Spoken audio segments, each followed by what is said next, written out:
E aí, pô, já não tinha o apoio da esposa, já estava ferrado, tudo dando errado, né?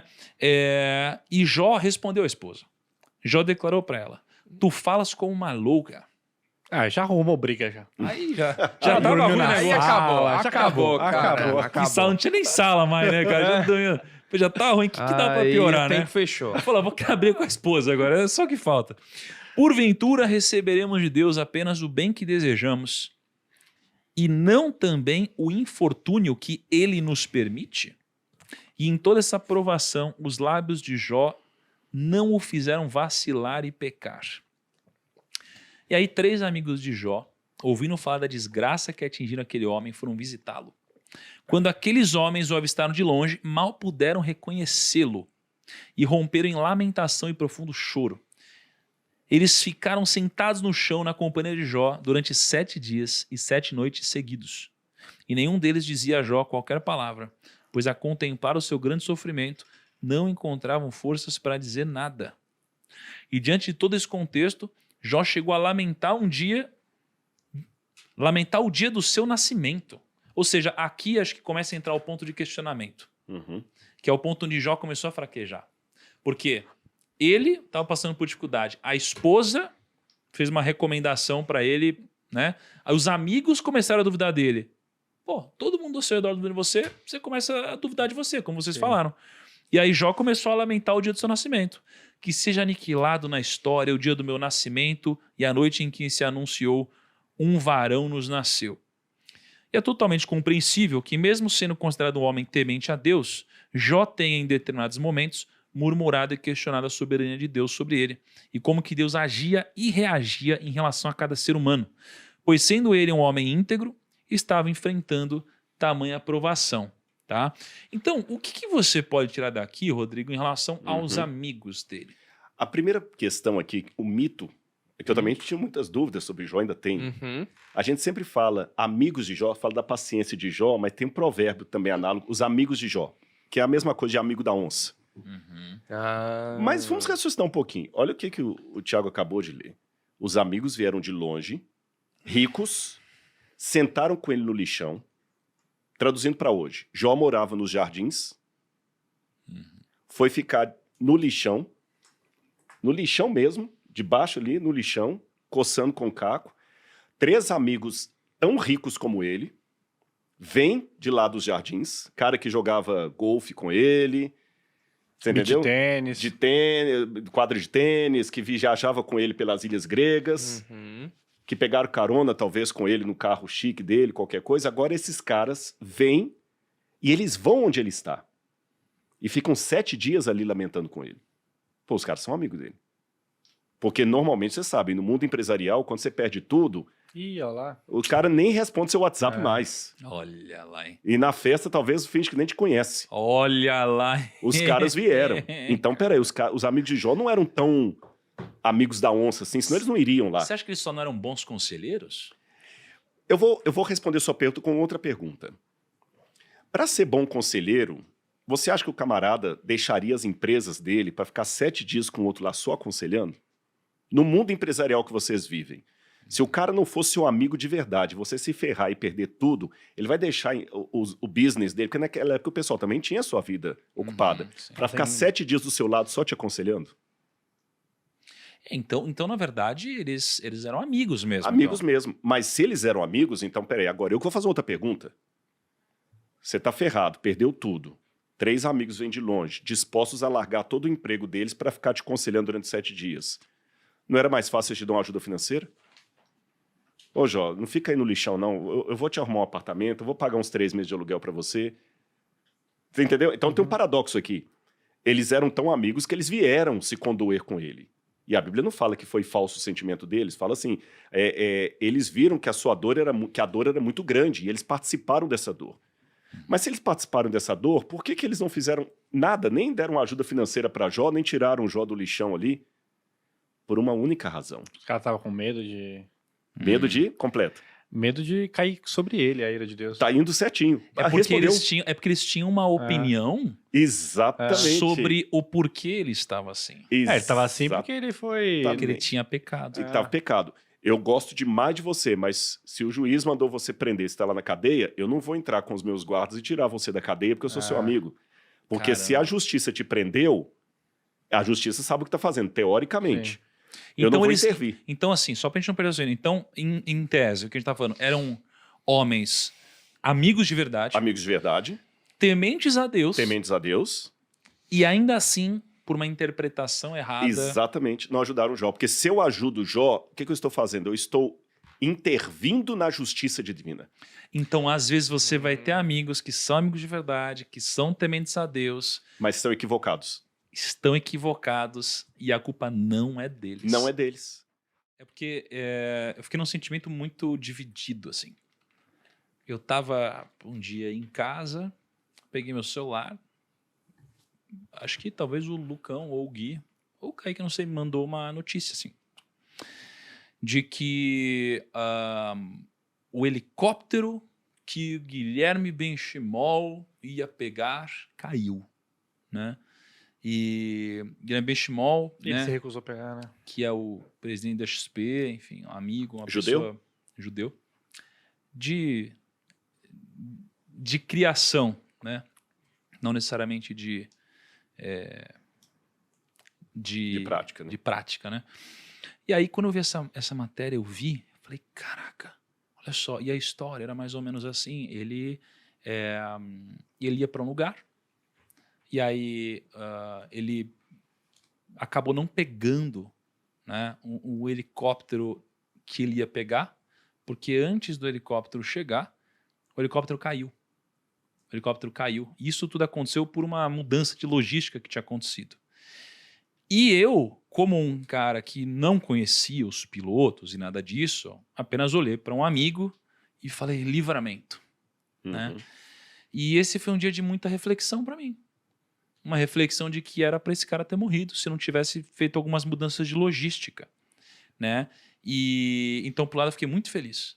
Né? E até, poxa, passei por algumas situações em particular, não vou falar em relação a isso, mas que eu nunca vi, por exemplo, ele desse jeito.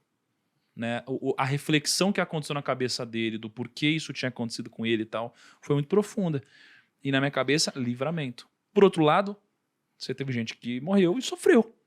Mas o meu primeiro instinto não foi pensar nisso, foi pensar no Jó, o personagem que eu me identificava, que eu conhecia ali, né?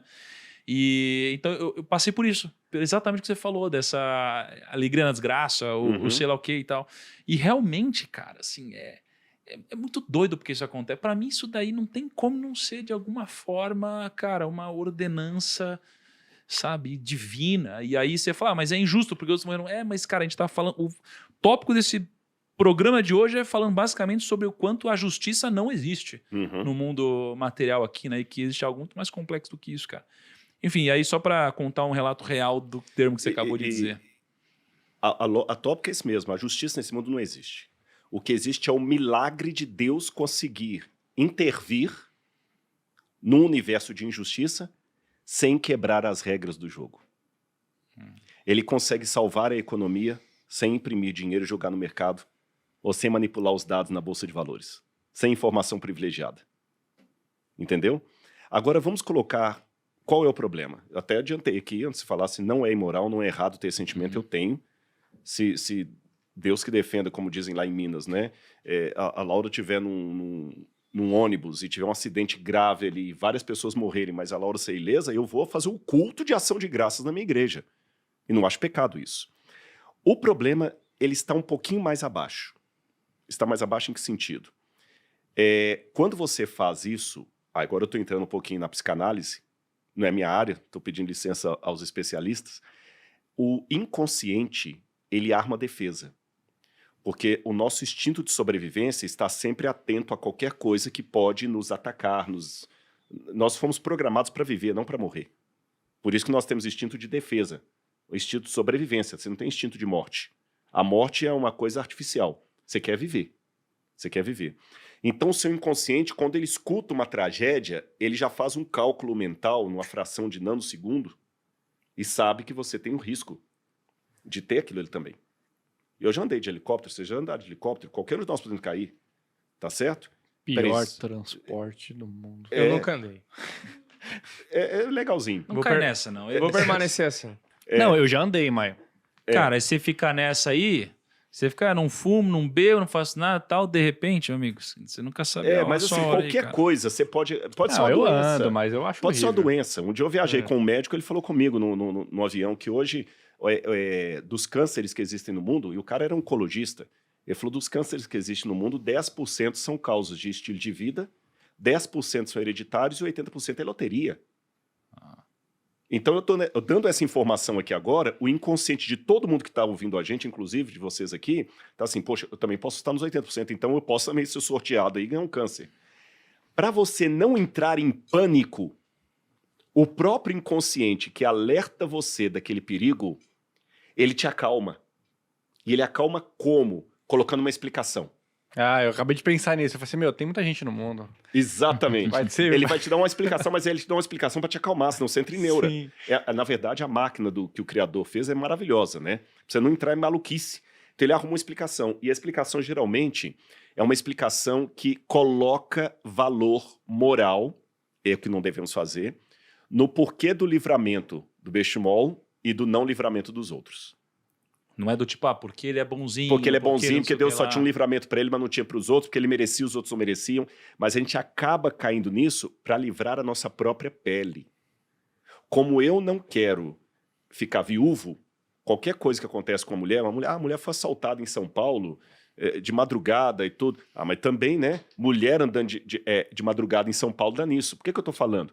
A minha não anda de madrugada em São Paulo. Quando eu falo essa explicação, na verdade, eu estou acalmando a minha mente contra o medo da viuvez. Só que na nossa calmaria mental, no inconsciente, a gente acaba perdendo o crivo e extravasa isso em forma de texto, de argumento, de tese. E aí começamos a partir para o julgamento do outro. É o Karl Jaspers que dizia, a gente acaba julgando o outro com o nosso código de valores. E você começa a dar explicações para o sofrimento alheio e soluções para as dificuldades alheias. Como é fácil resolver problema dos outros? É muito fácil, né? Você olha e você fala assim, meu... E aí isso é uma das coisas, não a única, que o livro de Jó quer corrigir. A aprovação que você está passando não é necessariamente porque você é um desgraçado. Não, obrigado, eu não quero. A aprovação que você está passando não é necessariamente porque você é um desgraçado. E a bênção que você está recebendo não é necessariamente porque você é o cara. É porque Deus tem um plano maior do que a sua bênção. Forte isso. Ele tem um plano maior do que a sua aprovação. E mesmo que você seja o cara, assim, o cara no mundo espiritual, se Deus precisar do seu martírio para servir de testemunho para a conversão de alguém, ele vai deixar você ser martirizado e ele não vai interromper a pena de morte como ele não interrompeu de Paulo. Você entendeu? Ele permitiu, não desejou. Permitir é diferente de desejar. Ele permitiu, talvez, que 6 milhões de judeus se tornassem vítimas de Hitler para que hoje eu pensasse um pouquinho mais nos riscos que o mundo corre de criar uma tragédia. De repente, a morte daquele judeu não foi porque ele merecia morrer, mas de repente aquela morte daquele judeu me faz pensar um pouco mais na vida. Entenderam? Então, provações ou problemas não vêm porque você é um desgraçado, porque você é o cara, necessariamente. É lógico, não vou aqui ser leviano. Há muitas bênçãos que vêm das suas atitudes. Eu fui bem no mercado porque eu fiz tudo direitinho. Há bênçãos que vêm das virtudes. Sim. E há aprovações também que vêm dos vícios, né? O cara passou a vida inteira fumando, tem um pulmão podre, é consequência. Mas eu quero dizer que na matemática da vida, nem todas as bênçãos ou provações vêm necessariamente por causa dessas coisas identificáveis. Na melhor das hipóteses, Jesus deu o conselho, não julgueis, para não serdes julgados. Isso daí, você sabe onde fica mais forte ainda, cara? Você vê quando... eu ouvi um cara chamado Jackson, ele falou isso, eu achei sinistro. Você pega o que você acabou de falar sobre o julgamento. E aí, você pega a história de novo de Jesus e o diabo no deserto, a provação. Aí, o que a gente tira dessa história? Quem mandou Jesus para o deserto foi o Espírito. Quem botou Jesus no topo do monte foi o diabo. Então... nem toda vez que você olha para alguém lá em cima, foi Deus ou Jesus ou a bênção que colocou. E nem toda vez que você vê alguém passando por um deserto, foi o diabo que te fez passar. Então, muitas vezes você olha para alguém muito Caraca. grande hoje, Uhum. alguém com muita grana, alguém com muito patrimônio, alguém com muito sucesso, nem sempre foi Deus que colocou ele lá, né? Então, realmente não tem como a gente julgar, cara, porque existe uma justiça completamente diferente da nossa. E aí, Rodrigo, eu te pergunto, assim, para nós que acreditamos de alguma forma em Cristo, temos aqui a Bíblia para ler, a gente sabe a final da história de Jó, Uhum. muito diferente para ele, que estava no meio da história, não sabia o final, né? Então a gente já começa do final sabendo já da grande mensagem da história, né? E aí a gente entende que Cristo, poxa, né, o pai dele sacrificou ele por nós, pelos nossos pecados, a gente tem salvação e tal. Como que Jó tinha essa fé? É mais fácil pra gente ler o livro e falar, é assim, é isso que eu preciso fazer, é só manter a fé, vai ter um monte de problema, então eu posso estar passando pelo que Jó passou, tá? Mas olha o que aconteceu depois e tal. Jó não tinha isso para manter a fé dele, né? Ou no que acreditava Jó naquela? O que fez ele continuar? O que fez alguém passar por isso e continuar temente a Deus, né? E aí talvez trazendo um pouco para nossa vida, como passar por problemas dessa magnitude e continuar no eixo, na direção certa, cara? Olha, aí eu posso responder da minha própria vida. Vocês já devem ter ouvido falar do meu problema com depressão no passado, já falei isso em outros podcasts e tudo mais. Eu fui ao fundo do poço. E não foi... É que é uma coisa até muito interessante dizer, já que eu estou falando em primeira pessoa do singular, porque eu não posso dizer para vocês que eu saí da depressão porque eu tenho algo a mais que nenhum outro depressivo tem. Ou que só os que sobreviveram à depressão têm. Aqui não é concurso público para especialista nisso, que o cara, só quem tem aquele perfil pode ser contratado. Pelo contrário, Cristo capacita os incapacitados. Quando você tem uma relação com o céu, Deus vai intervindo. Ele vai intervindo. E você usou num determinado momento ao descrever esse trecho do livro aqui deve ter tido uma intervenção, não teve? Aí você falou assim, peraí, vamos ver. Vamos ver. Deve ter tido, teve. E eu vou surpreender vocês qual foi a intervenção de Deus no livro de Jó antes de Deus aparecer. Os próprios amigos dele. Será que não pode ter sido o próprio Deus que levou os amigos até ele? Porque quem contou a notícia pros caras que ele tava lá, né? Exatamente. Por quê? Mas Deus foi levar justamente aqueles amigos que ficaram massacrando Deus, massacrando Jó o tempo todo. Sim, eles massacraram Jó. Mas no massacre, Jó teve condição de desabafar. Por mais que os amigos encheram a paciência dele, só para respondê-los, ele botou para fora. E quem é terapeuta sabe que uma das grandes chaves para a cura emocional é você colocar para fora. E nós que somos homens, mulher é mais fácil, porque mulher liga para amiga, manda mensagem de aniversário, de tal. Homem não liga para essas coisas, né? Eu tenho um leque de amigos próximos e eu não vou mentir para eles, falo de público aqui para os milhares que estão ouvindo a gente aqui. Eu só lembro do aniversário quando a Laura descobre e fala assim, meu amor, hoje é aniversário de fulano, vamos mandar uma mensagem, porque eu mesmo não lembro. Se eu te mandar algum parabéns do seu aniversário, é a Laura que tá lembrando, viu? Quer ver lá no... Fica sabendo lá no... Não esqueça do aniversário. Não, mas vai saber lá pelo Facebook. O pior é se não mandar agora. Eu falar, Laura esqueceu. Laura esqueceu. Então, quer dizer, nós homens não, a gente é mais fechado. Você entendeu? E ele desabafou. Então Deus mandou. O que tinha naquela hora é aquilo, mas Deus mandou. Deus não vai dar aquilo que a gente quer, mas ele vai mandar o provisório que a gente precisa. E quando você está na guerra com tiro para todo lado, gente ensanguentado, você não está indo de SAMU para o hospital Einstein. Às vezes você tem um camarada lá que vai chegar, te colocar morfina e pelo menos fazer uma tala para você sair mancando ali e conseguir sobreviver. Mas é o que tinha. É o que tinha. Caraca, verdade. Tá certo? Então Deus intervém. E Deus... Eu não gosto muito daquela filosofia, o acaso vai te proteger. Não gosto disso. Mas eu posso dizer que... Não sou fã de Renato Russo. Mas eu posso dizer que algumas vezes o que a gente chama de acaso, o que chamamos de acaso, é apenas Deus agindo sem deixar a assinatura com reconhecimento de firma. Sabe? Vocês não fazem ideia de quantas coisas Deus já fez para nos proteger que nós nem ficamos sabendo. Porque Deus, diferente de um político ou de um ser humano que gosta sempre de mostrar tudo que ele faz, Deus às vezes faz sem ir para a mídia. E todos os dias Deus está fazendo milagres maravilhosos. E eu percebi isso na minha vida. Deus fez cada milagre. Aí eu comecei a ficar sensível para perceber isso. Sabe depois que você começou a mexer com negócios, que coisas que talvez antes de entrar para esse mundo de business, vocês nem se importavam, mas agora, poxa, esse cara, se ele tivesse investido naquilo, você começa a ficar sensível a perceber coisas que antes você não percebia. O mundo espiritual é a mesma coisa. Eu já agradeci a Deus porque um cachorro vira-lata, que eu não conhecia, veio batendo o rabinho para mim, sorridente, num dia que eu estava muito triste. Deus mandou aquele cachorro. Então, às vezes, a gente está esperando, não, eu vou acreditar em Deus o dia que ele abriu o Mar Vermelho, igual fez com Moisés para tirar o povo do Egito. E Deus está fazendo coisas mais simples.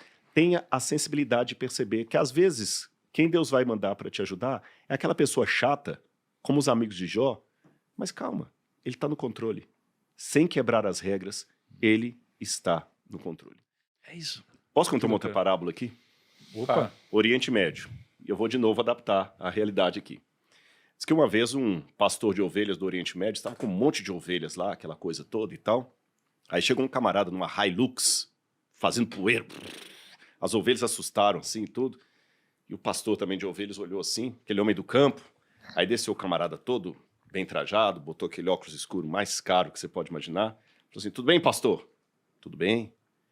Deixa eu te falar uma coisa. Pois não? Se eu te disser quantas ovelhas você tem aqui, você me dá uma ovelha? Não, mas o senhor sabe disso? Eu posso saber. Eu tenho meus meios. Se eu te disser quantas ovelhas você tem aqui, você me dá uma ovelha? Dou. Aí ele voltou pro computador dele lá, pegou GPS, pegou a internet, mapeou, falou assim, olha, você tem 314 ovelhas aqui no seu rebanho e 17 estão prenhas. E uma, inclusive, está prenha de 2 crias. Eu falei, isso mesmo, rapaz, tá bom, então, eu sei que tô bom, meu amigo. Cadê minha ovelha? Pode pegar qualquer uma que o senhor quiser. E eu prometi, né?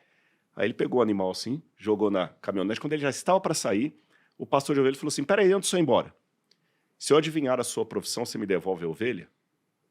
Eu não te falei o que eu sou? Não, não falou não. Tá aí, se você adivinhar o que eu sou, eu devolvo a ovelha. O senhor é um consultor de negócios. Rapaz, como é que você sabe? Eu falei, simples. Você veio para cá sem ser convidado, deu uma informação que eu já tinha, ainda cobrou por ela, agora devolve meu cachorro, que de ovelha eu já vi que você não entende muito, não. Cara, o Rodrigo Então, às vezes na vida... tem um rancorzinho com o consultor de negócio, Não, né, cara? consultor de É a negócio. segunda parábola de consultor de negócio. É uma pedra no sapato. Eu só tento ser igual a Jesus. Jesus tivesse um código de psicologia, eu ia adaptar para psicologia, entendeu? Mas Precisa assim, tratar no coração. mesmo falando assim da área de negócios, a gente tem que saber, agora eu vou ser bem petulante, que não é minha área, gerir não apenas números, mas pessoas. Que às vezes o cara da empresa ele não está precisando só de um conselho, ele está precisando de um amigo. Às vezes uma empresa vai evitar de ser quebrada, não é pela técnica que você vai ensinar, mas pela humanidade que você vai transmitir. É verdade, cara. Vamos por etapas. Como eu falei, Jó começa e termina em termos literários de maneira muito parecida. Eu falei que ele começa, né, com prosa, poesia no meio. No começo, até para resumir aqui, a gente apresentou só uma ida de Satanás ao céu, mas houve 2. Porque ele vai, já expliquei o contexto jurídico, faz o desafio com Deus, Deus deixa ele tentar Jó, ele volta, Jó continua fiel, ele vai de novo ao céu, e Deus, então, meu servo continua fiel. Não, mas é porque eu ainda precisava fazer aquilo ali. Deus permite que ele volta. No direito da época, não é bem um apelar para a instância superior, não tem a instância, né? Você perdeu na primeira instância, não é bem isso, mas é mais ou menos parecido. Se eu preciso de um tempo para defender o meu ponto, e esse tempo não é o suficiente, eu posso voltar no dia do julgamento para o ancião e pedir para ele, peraí, eu não consegui provar a minha tese por causa disso. Peço mais tempo. Então eu volto para mais tempo para poder me apresentar diante dele. Então é bem jurídico isso. E no final, você vê 3 elementos. Primeiro, o Eliú, que ele ficou calado o tempo todo, mas ele falou na hora certa. Então, já que a gente falou um momento aqui que a importância de ouvir o outro, não julgar com código de valores, mas tem um momento também de falar. Tem um momento de falar. Mas onde esse Eliú tava? Tava numa moita Ele tava de com binóculos? eles. Ele tava com. Só que ele era tão. Talvez o Eliú Ele era fosse mais até novo, né? mais novo, talvez até um menino. Ah. Eu já vi uma situação, às vezes, na África, lá em Moçambique, de um pessoal conversando, e iam falar conta assim: cala a boca que só tem 4 filhos. Você só tem 4 filhos. Caraca. Porque para eles lá, eu tava calado, como tem filho nenhum, né? Eu só tava ali ouvindo a discussão deles aí. Foi lá lembrando, lá perto do Rio Zambeze lá. E eu lembro que um falou assim: cala a boca que só tem 4 filhos. Não é discussão de igreja, tudo adventista. Porque para eles, assim, quanto mais filhos você tem, mais autoridade você tem que falar na vila. Então, é uma questão cultural. Talvez ele fosse jovenzinho, solteiro, um servo dos outros lá, ficou calado. Então, uma reunião de negócios. Você trouxe uma estagiária aqui só para anotar. Ela vai ficar calada, ela só vai anotar. Ela não vai dar palpite nas decisões que vocês vão falar. Ele foi até audacioso. E foi quem usou. Mas ele teve um momento certo de falar. Sim. Então, esse é o ponto. Agora, o segundo ponto. Jó, Deus aparece para ele 2 vezes no final. E quando você usou a expressão, não foi redemoinho, você usou tufão. Isso aqui é irônico. O que a mulher de Jó tinha falado lá? Amaldiçoa a Deus e morre. Várias vezes os amigos dele falaram: Jó, aceita que dói menos. Deixa Deus te matar, pelo menos acaba o seu sofrimento. No final, Jó estava quase atendendo ao conselho deles. Ele falou: deixa ele descer aqui. Ele desce aqui que pelo menos ele acaba com isso. Ou ele me mata de uma vez, ou ele demonstra que ele está sendo injusto comigo. Quando Jó falou aquilo, raciocine comigo. Se Deus existe, ele é todo poderoso, vingativo. Olha o que ele fez no Sinai na época de Moisés. Se você desafia Deus para vir, para acabar com o negócio, como é que você imagina que Deus vai chegar? Chegar na ira. Na ira mesmo. Raio na cabeça. Né? Se o Marvel fez o Odin chegar pro Thor daquele jeito lá todo, na hora que ele rebenta com o Thor lá, se na mitologia do Marvel é assim, imagina o Deus Todo-Poderoso. Só que Deus quebra as pernas de Jó. Deus chega numa lambreta. Porque a ideia do tufão, traduzindo por hoje, como Deus chegasse numa lambreta. Imagina um cara bem gordão. É irônico. No estilo de humor do Oriente Médio, é porque sabe que o humor é igual stand-up americano. Por mais que você saiba bem inglês, você vai traduzir. É igual a piada do Oscar. Você vê o pessoal tentando traduzir a piada ali, não faz. É que o que você está dizendo é que o tufão representa quase como se fosse algo irônico. Irônico. Uma coisa É muito pequeno perto do que ele pequena. poderia. Assim, Exatamente. Eu vou tentar traduzir o humor. É como se Deus aparecesse como um cara bem gordão, numa lambreta pequenininha com um capacetezinho desse tamanho. É uma figura engraçada. Figura engraçada, exótica. Não era o que Jó esperava. Para quebrar o padrão. E eu estou de novo fazendo o paralelo. Porque geralmente em filmes e tudo mais, história, quando, sei lá, a ira de Deus é o céu ficar preto, aí raio pra caramba. É um tufão. Tufão é um negócio do deserto ali, besta, né? Nem uma tormenta, um tornado. É aquele redemoinhozinho que dá no deserto ali, sabe? Do Saci Pererê. Aí Deus aparece como um gordão montado numa lambreta e fala com Jó assim: quem que é aqui que tá me questionando? Quem que é que tá me questionando aqui?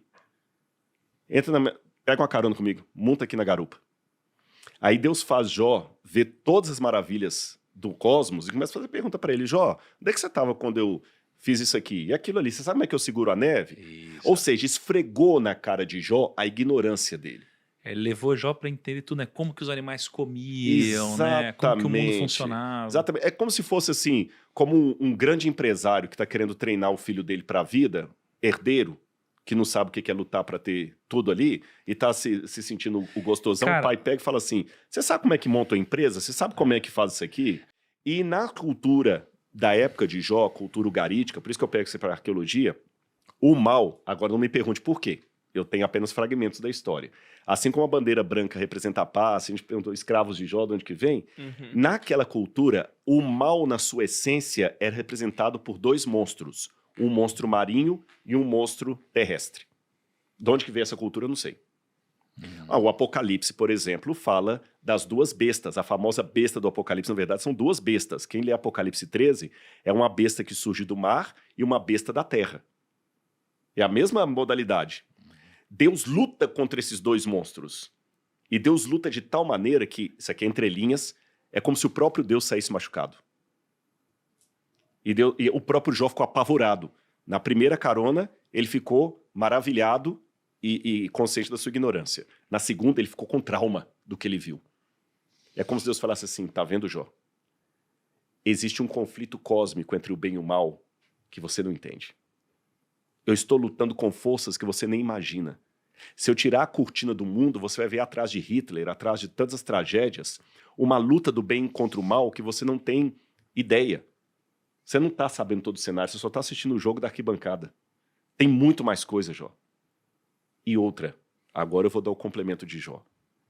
Eu vou sair machucado. Por quê? Primeira lição.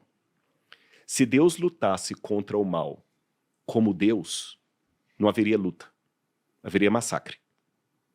Porque Deus é todo-poderoso, mas o diabo não é todo-poderoso.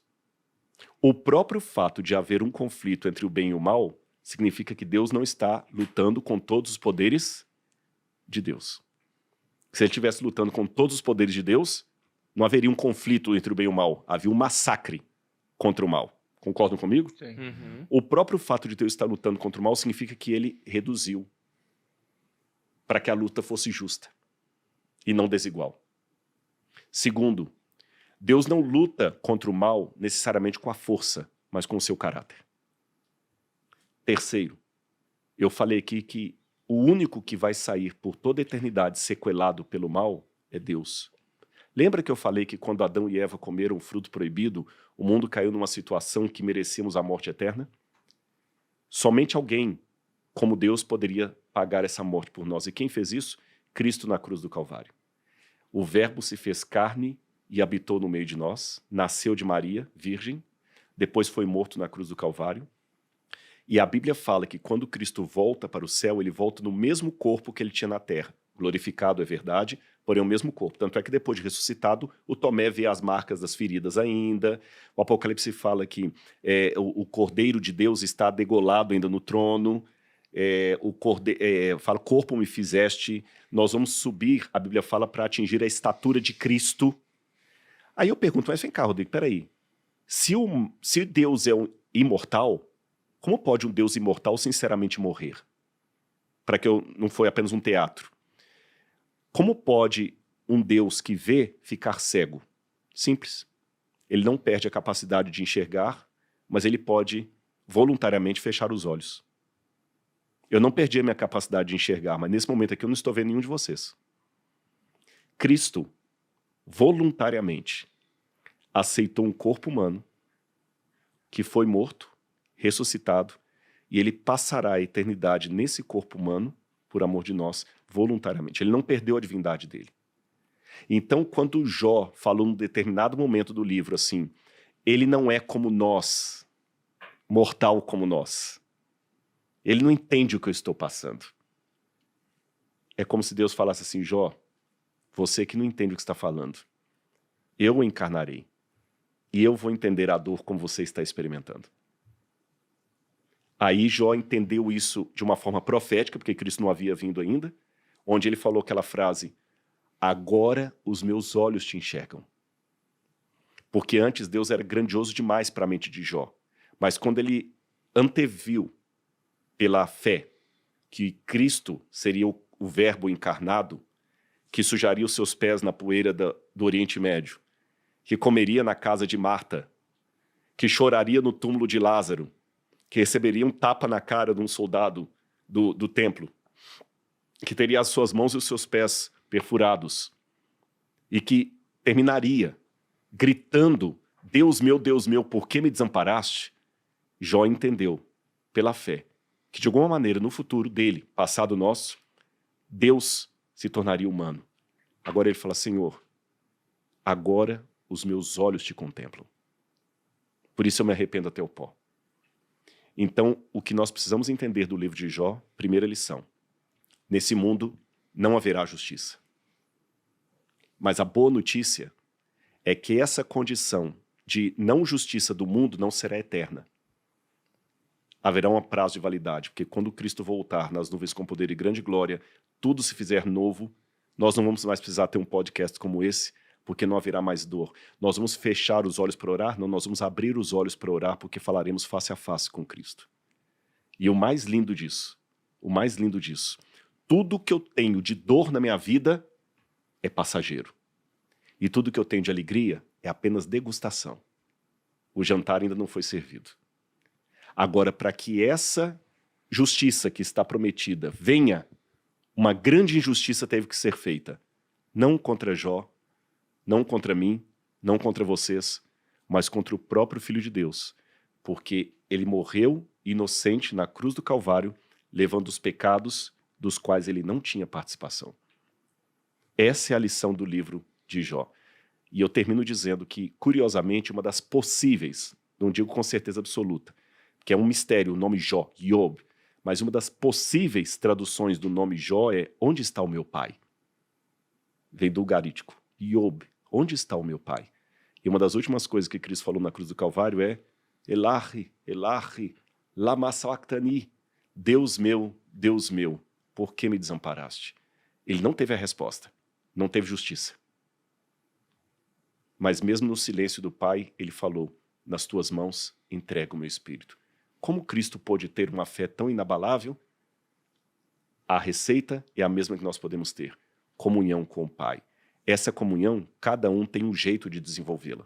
Alguns oram 3 vezes por dia, outros oram 2, alguns jejuam 1 vez por semana, outros jejuam menos, outros não jejuam, contato com a palavra, amor ao semelhante, amar a Deus sobre todas as coisas, ao próximo como a mim mesmo, e nessa hora, eu garanto para vocês, vai vir uma força tão grande, que é a força que trouxe o Tiago até aqui, que trouxe vocês, eu não sei como é que está a caminhada de fé de vocês, que trouxe a milhares de pessoas que estão ouvindo esse podcast, que trouxe a mim da minha depressão para falar isso para vocês. De tal maneira, é tão maravilhoso isso, que vocês podem me perguntar 10 vezes, como é o processo? Eu vou falar, não sei. É como descrever um prato gostoso que você acabou de comer. Vamos supor que você foi agora lá para a França, experimentou num restaurante Michelin, um prato maravilhoso que você nunca sentiu um sabor daquele. E você chega aqui agora e vai tentar explicar no ar o gosto da comida que você experimentou naquele restaurante Michelin. Você pode usar toda a didática que você quiser, toda a comparação, não tem jeito de explicar o gosto, a textura, a experiência. Mas você pode fazer uma coisa, convidar a quem puder passar naquele restaurante e experimentar aquele prato. Com uma única diferença na minha analogia. O Michelin de Deus é gratuito. Todo mundo pode participar dele. Caraca. Vamos bater palma, então? Muito bom.